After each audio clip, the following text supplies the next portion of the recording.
काही दिवसांपूर्वी वादात सापडलेल्या सूरज चव्हाण यांना आता राष्ट्रवादी काँग्रेसमध्ये बढती मिळाली आहे। सूरज चव्हाणांची प्रदेश सरचिटणीसपदी नियुक्ती करण्यात आली आहे। सूरज चव्हाण यांनी छावा संघटनेचे प्रदेशाध्यक्ष विजयकुमार घाडगे यांना मारहाण केली होती। त्यामुळे सूरज चव्हाण यांची राष्ट्रवादी युवक काँग्रेस प्रदेशाध्यक्ष पदावरून हकालपट्टी करण्यात आली होती। मात्र आता याच सूरज चव्हाणांची प्रदेश सरचिटणीसपदी वर्णी लागली आहे।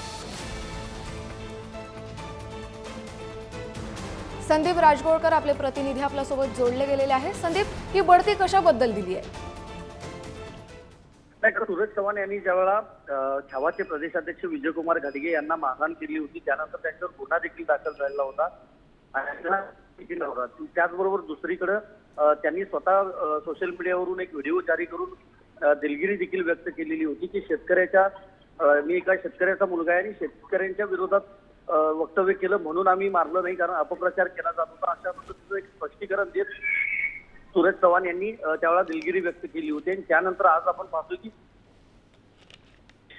संदीप सूरज चव्हाण यांची नियुक्ती करण्यात आली आहे।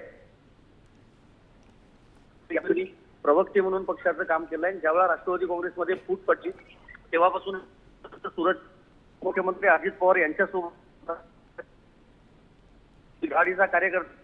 नक्कीच संदीप, आपण पाहतोय की सूरज चव्हाण यांना आता राष्ट्रवादीमध्ये बढती मिळाली आहे। त्यांनी माफी मागितली होती, मात्र त्यानंतर ही मिळालेली बढती कितपत योग्य आहे असे आता सवाल उठतायत।